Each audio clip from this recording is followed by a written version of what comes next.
और फरीदाबाद के लोगों के लिए बड़ी राहत भरी खबर है। सिर्फ 10 मिनट में मीठापुर से महारानी बाग तक ट्रायल बेस पर एक एक्सप्रेसवे खोला गया है। 9 किलोमीटर लंबे हिस्से पर यह ट्रायल शुरू किया गया। पहले करीब 40 मिनट में ये दूरी तय होती थी, लेकिन दिल्ली फरीदाबाद के हजारों यात्रियों को इससे फायदा मिलेगा। ट्रायल के बाद आगे की व्यवस्था पर फैसला किया जाएगा। फरीदाबाद के लोगों के लिए बड़ी खबर, राहत भरी खबर। दिल्ली मुंबई वडोदरा एक्सप्रेसवे के मीठापुर से महारानी बाग तक करीब 9 किलोमीटर लंबे हिस्से को आज ट्रायल बेस पर यातायात के लिए खोल दिया गया है। इस हिस्से के शुरू होने से फरीदाबाद से महारानी बाग तक पहुंचने में लगने वाला करीब 40 मिनट का समय घटकर महज 10 मिनट रह जाएगा। हालांकि फिलहाल इसे ट्रायल के तौर पर शुरू किया गया है, लेकिन इससे दिल्ली और फरीदाबाद के बीच रोजाना सफर करने वाले हजारों लोगों को बड़ी राहत मिलने की उम्मीद है। मीठापुर से महारानी बाग तक का यह हिस्सा पहले ही बनकर तैयार था, लेकिन यातायात के लिए शुरू नहीं किया गया था। अब इसके खुलने से दिल्ली आने जाने वाले लोगों का सफर तेज और आसान होगा।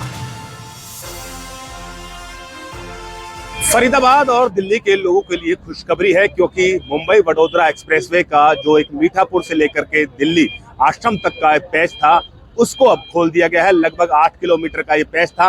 मैं आपको दिखा देता हूँ तस्वीरें किस तरीके की हैं। देखिए, 8 किलोमीटर का ये पूरा पैच था कि जिससे चलते लोग जो है वो यहाँ से कालिंदी कुंज होते हुए जो है वो आश्रम की ओर जाते थे, या फिर सराय ख्वाजा सराय काले खां की तरफ जाते थे, जिसके चलते लगभग कई घंटों जाम में जो है वो लोगों को फंसना पड़ता था। लेकिन आज जो है वो इसको ट्रायल बेस के लिए जो है वो खोल दिया गया है, क्योंकि अभी कुछ ही एक तरफ का आप देख सकते हैं कि किस तरीके से वाहनों का आवागमन पूरे तरीके से प्रॉपर चालू है। और ये जो है वो रास्ता दिल्ली जो है वो आश्रम से होता हुआ मीठापुर तक आता है, और मीठापुर से आगे की ओर जो है फरीदाबाद निकल जाता है और मुंबई एक्सप्रेसवे के साथ कनेक्ट हो जाता है। फिलहाल की बात कर जाए तो दूसरा पेज जो है वो यहाँ मीठापुर से होते हुए दिल्ली जो कनेक्ट करता है, उसको जो है वो खोलने की तैयारी अब बदस्तूर जारी है। जो बड़े बड़े बैरिकेटिंग लगाए गए थे, उन बैरिकेटिंग को यहाँ से हटाया जा रहा है। हटा करके जो है वो कुछ ही देर पश्चात इसको भी जो है वो चालू कर दिया जाएगा, क्योंकि कह सकते हैं कि जो आवागमन डेली दिनचर्या वाले जो लोग थे, जिन्हें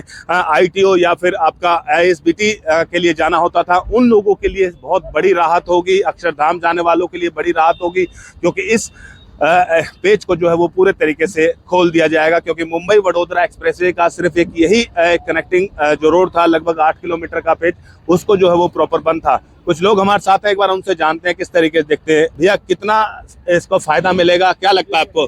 बताइए, कितना फायदा लगता है भैया आपको? तो हालांकि लोगों को जो है जरूर राहत मिलेगी। हालांकि अभी इसको प्रॉपर तरीके से जो है वो खोलने की तैयारी इनकी जो है वो चल रही है। आप देख सकते हैं कि लोग जिसका लंबे अरसे से इंतजार कर रहे थे, लंबे समय से जो है वो राह देख रहे थे कि इस हाईवे को जो है प्रॉपर चालू किया जाए, ताकि आम लोगों को सीधे तौर पर राहत मिल सके। दिल्ली एनसीआर में जो लोग रहते हैं उनको प्रॉपर तरीके से जो है वो राहत मिल सके, क्योंकि पिछले लंबे समय से लोगों की मांग थी। लोग जो है वो उम्मीद कर रहे थे कि जल्द से जल्द इस एक्सप्रेसवे को जो है वो चालू किया जाए। मुंबई एक्सप्रेसवे का जो बचा हुआ हिस्सा है, लगभग 8 किलोमीटर का है। हालांकि ट्रैफिक ट्रायल के लिए देखिए यहाँ पे बाकायदा जो है वो बोर्ड भी लगा दिए गए हैं। ट्रैफिक ट्रायल के लिए इसको खोला गया है, और कल से जो है वो आप यहाँ से फर्राटे से जो है वो अपने वाहन को दौड़ाते हुए ले जा सकते हैं। खुद केंद्रीय जो मंत्री हैं, उनकी तरफ से इसका जो बाकायदा बयान भी आया है कृष्ण पाल गुर्जर की तरफ से, कि ट्रायल बेसिस पे इसको फिलहाल के लिए खोल दिया गया है। तो कह सकते हैं दिल्ली एनसीआर के लोगों को सीधे तौर पर इसका फायदा पहुंचेगा। वीडियो जर्नलिस्ट शमशेर कुमार के साथ अनिल राठी, न्यूज़ 18।